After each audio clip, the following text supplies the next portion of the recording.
एक गांव में रोमी नाम की एक लड़की रहती थी। उसके पिताजी बहुत लालची थे और उन्हीं के स्वभाव का असर उनकी बेटी रोमी पर भी पड़ा। देखते ही देखते रोमी बड़ी हो जाती है और उसके पिता होशियार चंद उसकी शादी एक राम नाम के लड़के से करवा देते हैं।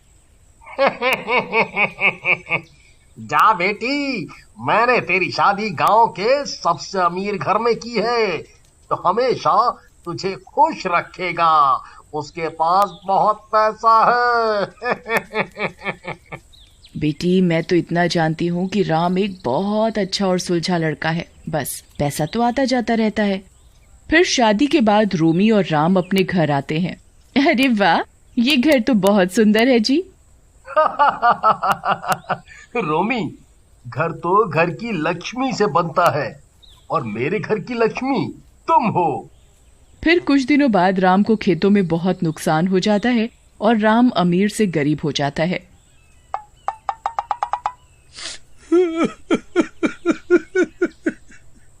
और वो दोनों एक किराए के छोटे से मकान में रहने लगते हैं। कुछ समय बाद उनके 2 बच्चे राहुल और पिंकी होते हैं और एक दिन रोमी और राम दोनों बच्चों को स्कूल से लेकर घर आ रहे होते हैं। बच्चों, तुम घर जाओ, मैं अभी आती हूँ तुम्हारे पापा से बात करके। ठीक है माँ। क्या मामा करते रहते हो? मुझे मॉम ही बोला करो, अमीरों की तरह, समझे? कितनी बार तुम्हें समझाया है। चलो जाओ अब। क्या हुआ पत्नी जी, इतना गुस्सा क्यों करती हो? वारी किस्मत, ये क्या खेल दिखाया तूने? इस सादे से घर में तो मेरा दम घुटता है। पता नहीं कब पैसा आएगा हमारे पास। देखो ना जी, ना हमारे पास एसी है, ना बच्चों को अच्छे अंग्रेजी स्कूल में डालने के पैसे। अरे तुम परेशान क्यों होती हो? जरूरत का सब तो है हमारे पास। जिंदगी ठीक ही गुजर रही है। रहने दो जी, तुम्हें तो पैसा कमाना आता ही नहीं। उनकी ये सारी बातें पेड़ पर बैठी एक चुड़ैल सुन रही होती है। चुड़ैल तो मैं हूँ, लेकिन इस लड़की की हरकतें बिल्कुल चुड़ैल जैसी ही है। ये मेरे प्यारे से राम को कितना सुना रही है। इसे तो सबक सिखाना ही पड़ेगा। अरे रोमी, जितना है मैं तो उतने में खुश हूँ। तुम क्यों दुखी होती हो? समय हमेशा एक जैसा नहीं रहता। जैसे अच्छे दिन हमेशा नहीं रहे, वैसे ही बुरे दिन भी हमेशा नहीं रहेंगे। गुजारा करना ही काफी नहीं होता। ना ही घर में अच्छा फर्नीचर है, ना ही अच्छा घर, ना गाड़ी है, ना कहीं घूमने जा सकते हैं, ना अच्छे जेवर हैं। हर महीने वो घर का मालिक आ जाता है किराया मांगने। ये भी कोई जिंदगी है? हम तुम साथ हैं, ये कम थोड़ी है। चलो अब घर जाओ, मैं भी जा रहा हूँ काम पर। इतना बोलकर दोनों चले जाते हैं। ये कैसी औरत मिली है? इतना अच्छा और ईमानदार पति मिला है इस रोमी को, तो सिर्फ पैसा और ऐशो आराम ही चाहिए। अगले दिन राम खेतों पर काम करने के लिए निकलता है। अरे राम तो खेतों की तरफ ही जा रहा है। चुड़ैल राम के सामने जाती है। राम रुको। आई मम्मी, बचा लो। अरे मर गया रे, भागो रे। चुड़ैल, अरे मर गया रे चुड़ैल। अरे डरो नहीं, मैं तुम्हें कोई नुकसान पहुंचाने नहीं आई। तुम मुझे नहीं पहचान पा रहे, लेकिन मैं तुम्हें अच्छे से जानती हूँ। तुम्हारी बीवी तुम्हारे लायक नहीं है। तुम उसे छोड़ दो और मुझसे शादी कर लो। मैं तुम्हें रोज यहाँ आते जाते देखती हूँ। क्या बकवास कर रही हो? मैं अपनी बीवी से बहुत प्यार करता हूँ। हाँ, माना कि वो पैसों को ज्यादा जरूरी समझती है, लेकिन इसका ये मतलब नहीं है कि वो मुझसे प्यार नहीं करती है। इतना बोलकर राम वहाँ से चला जाता है। राम, तुम बचपन से ही इतने भोले क्यों हो? कोई बात नहीं, मैं तुम्हारे साथ कुछ गलत नहीं होने दूंगी। अगले दिन चुड़ैल एक सुंदर लड़की रीमा का रूप लेती है और रोमी से मिलती है। रोमी जी, मुझे आपसे बात करनी है। जी कहिए। आप मुझे नहीं जानती, लेकिन मैं आपको बहुत अच्छे से जानती हूँ और ये भी जानती हूँ कि आप बहुत परेशान हैं। देखो, मैं परेशान हूँ या नहीं, उससे तुम्हें क्या लेना देना? तुम काम बताओ जिसके लिए तुमने मुझे रोका है। हाँ, आई तो काम से ही हूँ, क्यों झूठ बोलूं। मैं आपके पति से बहुत प्यार करती हूँ। आप मेरी उनसे शादी करवा दो। वो तुमसे बहुत प्यार करते हैं, इसलिए उन्होंने मुझे मना कर दिया। अरे तेरी हिम्मत कैसे हुई मेरे पति के बारे में ऐसी बात करने की, वो भी मेरे से? और उनके 2 बच्चे भी हैं। तुम्हें पता नहीं क्या? तूने दोबारा ऐसा बोला तो मैं तेरी जुबान काट दूंगी, समझी? मना करने से पहले मेरी पूरी बात तो सुन लो।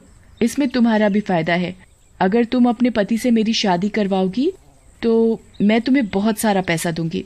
क्या बकवास है, मुझे पैसा नहीं चाहिए, तुम जाओ यहाँ से। सोच लो, मैं तुम्हें इतना पैसा दूंगी कि तुम गिनते गिनते थक जाओगी, लेकिन पैसे खत्म नहीं होंगे। गाड़ी, बंगला, हीरो का हार, सब कुछ जो तुम मांगोगी वो दूंगी। बस तुम ही हो जो अपने पति को मुझसे शादी करवाने के लिए मना सकती हो। रोमी ये सब सुनकर दंग रह जाती है। चुड़ैल उसे एक बैग देती है। तुम्हें विश्वास नहीं तो ये लो बैग, ये हीरो और सोने के जेवरों से भरा हुआ है।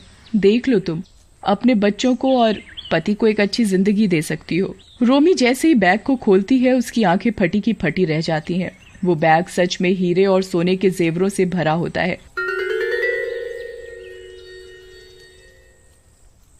दया रे दया, इतना सोना, हीरे तो मैंने अपनी जिंदगी में नहीं देखे। लेकिन ये नकली तो नहीं है। चुड़ैल उसे एक बैग और देती है। ठीक है, ये ले लो एक और बैग। रोमी उस बैग को भी ले लेती है और खोलती है तो वो पैसों से भरा होता है।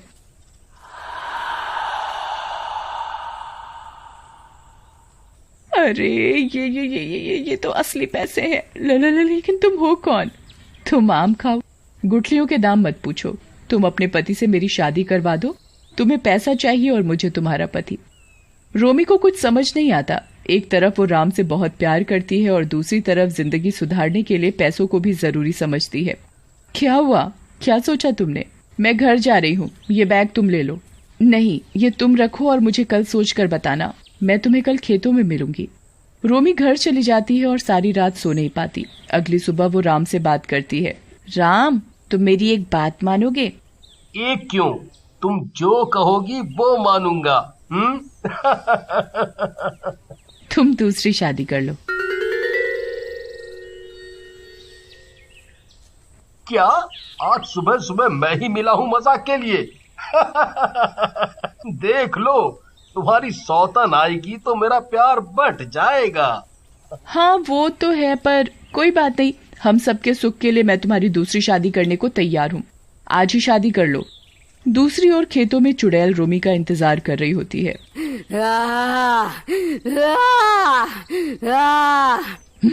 मुझे बहुत गुस्सा आ रहा है। पता नहीं ये रोमी कब आएगी। मैं ही इसके घर चली जाती हूँ। इस बार मैं राम को नहीं छोड़ने वाली।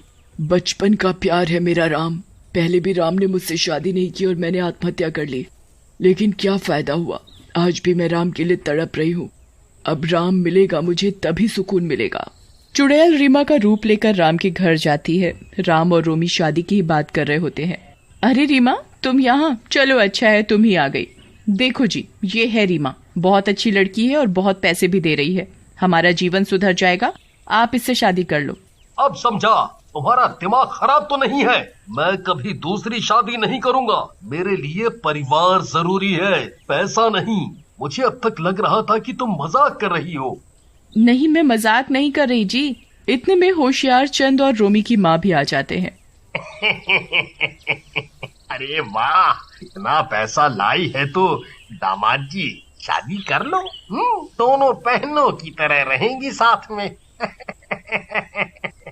ये क्या कह रहे हैं जी आप? पैसा सब नहीं होता। सबके मना करने पर भी रोमी जिद पर अड़ी रहती है और जहर पीने लगती है। देखो जी, अगर आपने इससे अभी शादी नहीं की तो मैं ये जहर पी जाऊंगी। अरे रोमी नहीं, ये क्या कह रही हो? तुम बहुत पछताओगी मेरी दूसरी शादी करवा के। अरे लड़की, तूने मेरी बीवी को ये क्या लालच दे दिया है? तुझे कल मना किया था ना शादी के लिए, फिर क्यों आ गई यहाँ? रीमा से कुछ मत कहो, ये मेरा फैसला है। आप हाँ कहते हो या मैं जहर पी जाऊं? रोमी की जिद के आगे राम की एक नहीं चलती और रोमी राम और चुड़ैल की शादी करवा देती है। शादी के बाद चुड़ैल उन्हें एक बहुत बड़ा और आलीशान घर देती है और गाड़ी भी। देखा राम जी, हमारे तो दिन ही बदल गए। ये इतना बड़ा स्विमिंग पूल देखो जी। और ये मेरी बनारसी चमचमाती साड़ी देखो। और ये जेवर। रोमी सब पाकर बहुत खुश होती है, लेकिन इस बात से अनजान होती है कि उसने अपने पति की शादी एक चुड़ैल से करवा दी है। रीमा शादी के बाद अपने कमरे में जाती है और अपने चुड़ैल रूप में आ जाती है। कमरा फूलों से सजा होता है।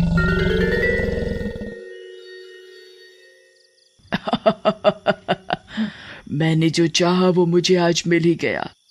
राम जल्दी आओ, मैं अपनी सुहाग रात के लिए तुम्हारा इंतजार कर रही हूँ। आगे की कहानी देखने के लिए कमेंट जरूर करें।